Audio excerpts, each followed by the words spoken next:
Et déjà dans le chapitre 17 de l'évangile selon Jean,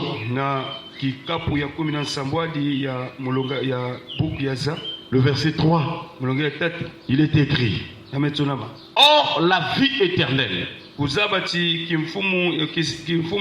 c'est qu'ils te connaissent, toi le seul vrai Dieu, et celui que tu as envoyé, Jésus-Christ. Est-ce qu'on peut acclamer le Seigneur? C'est un merveilleux passage biblique. Nous avons déjà rappelé que lorsque nous lisons la parole de Dieu, nous devons concentrer toute notre attention, parce que Dieu est la parole, et c'est au travers de ce qu'il nous a donné qu'il nous parle. Cette parole ne fane pas. Elle est toujours d'actualité. Elle est toujours vivante.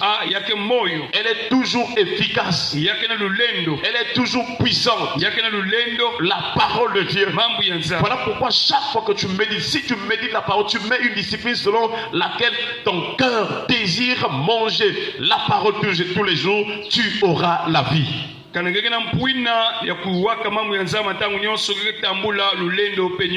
Seigneur dit: Or la vie éternelle, c'est qu'ils te connaissent, toi le seul vrai Dieu, et celui que tu as envoyé, Jésus-Christ. Chers frères et sœurs, nous devons savoir que sur cette terre nous avons une vie.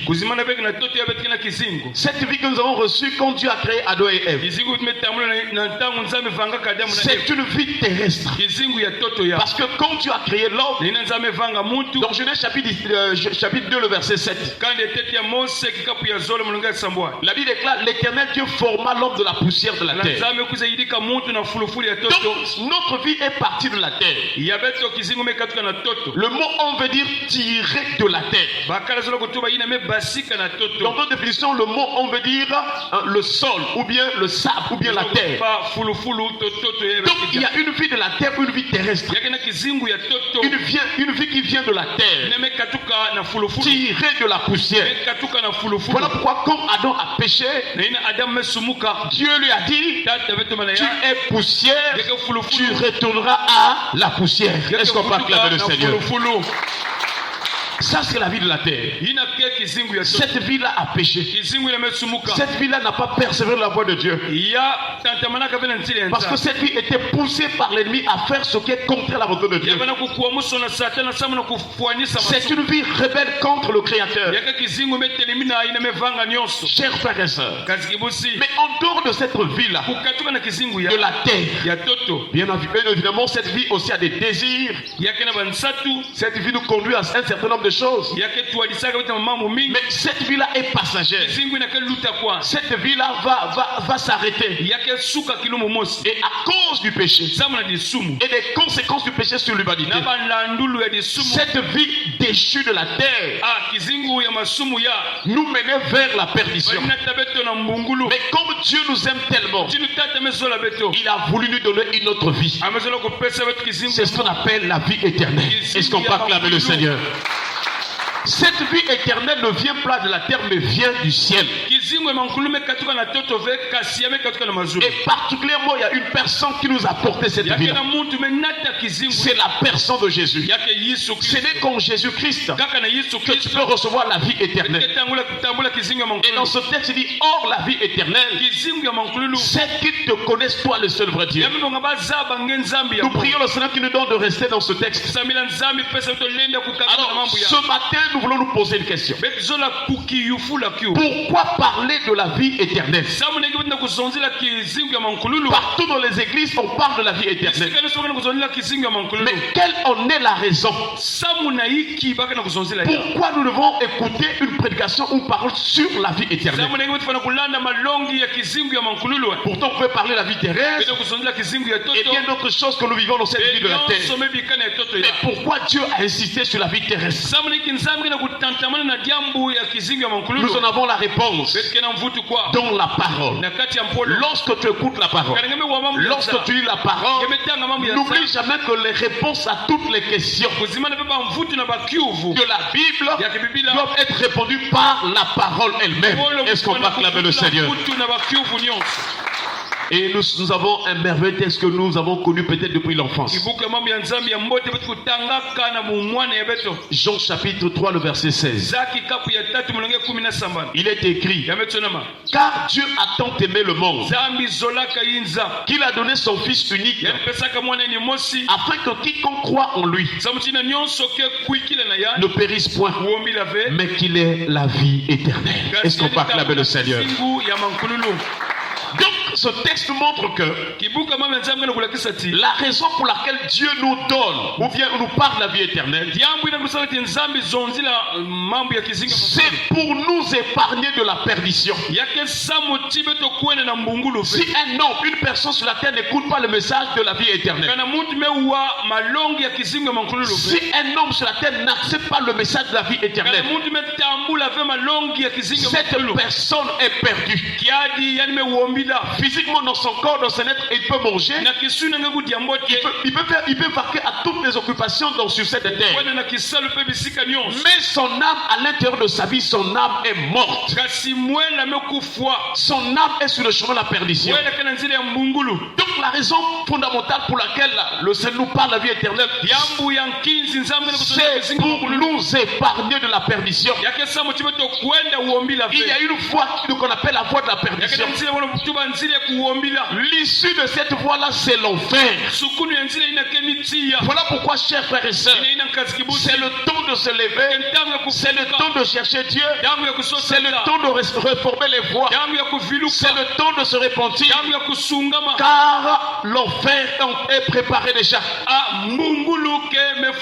Et toutefois, une personne vit dans le péché, son âme est en train d'être sur le chemin de la perdition. Jésus-Christ a dit ceci dans Matthieu chapitre 7, le verset 13 à 14. Entrez par la porte étroite, car large est la porte, spacieux le chemin qui mène à la perdition, et il y en a beaucoup qui entrent par là. Mais étroite est la porte, resserré le chemin qui mène à la vie, il y en a peu qui les trouvent. Alors il faut maintenant regarder dans ton cœur. Est-ce que tu es en train d'entrer par la porte étroite ou bien par la porte large? Chers frères et sœurs, il y a deux voies. Et dans ces deux voies, c'est toi qui dois faire le choix. Est-ce que tu vas choisir la voie du Seigneur? Cette voie-là, c'est une petite voie. C'est une porte étroite. Et il y en a peu qui les trouvent. Pour entrer dans cette porte-là, la porte qui conduit au ciel, il faut accepter Jésus, parce que Jésus est la porte des brebis.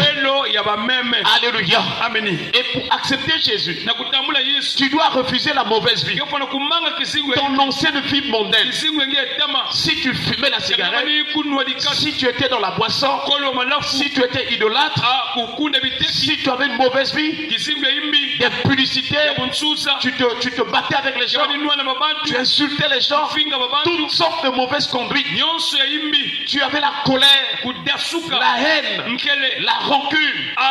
Toutes ces choses-là sont les choses de la vie de la terre. Et pour entrer au ciel, tu dois accepter d'abandonner cette vie. Tu dois refuser ces mauvais comportements afin que Jésus puisse te donner la nouvelle vie. Chers frères et sœurs, les temps sont finis. Les temps sont finis. C'est le temps de se repentir. C'est le temps de se donner totalement au Seigneur. C'est le temps de rechercher Christ. C'est le temps d'avoir l'amour de Christ, car le monde est en train d'aller à sa fin. Oh chers frères et sœurs, Jésus t'appelle ce matin. Je ne sais pas quelle est la vie que tu mènes. Est-ce que tu as un problème avec quelqu'un? Est-ce que tu as une rancune? Est-ce qu'il y a des gens avec qui tu ne te parles pas? C'est le temps de reformer tes voies. C'est le temps de chercher le salut de ton âme. C'est par la porte étroite. C'est par la porte où il y a beaucoup de gens. Beaucoup de gens suivent le mouvement de la foule. Beaucoup de gens suivent le mouvement du monde. Voyez-vous comme dans le monde les gens se rassemblent. Peut-être pour le sport, peut-être pour les jeux, pour toutes sortes de distractions, pour les musiques mondaines. Chers frères et sœurs, toutes ces choses, c'est l'image de la voie de la perdition. Toi, tu ne dois pas aller dans ces voies. Jésus t'aime. Il s'est sacrifié pour toi. Il attend que tu ouvres ton cœur. Il est en train de frapper à la porte de ton cœur. Il a dit, voici je me tiens à la porte et je frappe. Si quelqu'un entend ma voix et ouvre la porte, j'entrerai chez lui. Laisse-nous pas acclamer le Seigneur. C'est toi qui dois ouvrir ton cœur. Chers frères et sœurs, hier nous avons vu un merveilleux texte, la deuxième partie de la chasteté. Chers frères et sœurs, que Dieu nous donne ce cœur qui accepte Jésus-Christ, un cœur qui se répand, parce que les temps sont finis. La chose la plus précieuse dans ta vie, c'est ton âme. Alléluia. Cherche le salut de ton âme en passant par la repentance, en croyant en Jésus-Christ, en recevant Jésus dans ton cœur comme ton Seigneur et ton Sauveur. Et aussi, chers frères et sœurs, quand Jésus te sauve par grâce, tu dois accepter de marcher maintenant dans la sanctification. Tu dois t'abstenir des choses mauvaises que tu faisais avant. Maintenant que tu es chrétien, il y a des choses que tu ne dois plus accepter. Même si tes amis te disent oh non, moi seulement un peu, tu vas demander pardon après. Il faut dire non parce que tu as une nouvelle vie. Tu as une vie spirituelle. Cette vie-là ne cohabite pas avec la chair. La chair a ses désirs et l'esprit aussi on a ses désirs à lui. La vie est un choix. Est-ce que tu vas accepter la vie de la terre pour aller dans la perdition, ou bien tu vas accepter la vie éternelle? Pourquoi donc la vie éternelle? C'est pour nous épargner de la perdition. Chers frères et sœurs, que Dieu nous donne ce cœur qui puisse avoir la soif de la vie éternelle dans le nom de Jésus. Baissons les têtes dans la prière. Nous allons remercier le Seigneur pour sa parole. Élevons-nous à prier le Seigneur au nom de Jésus.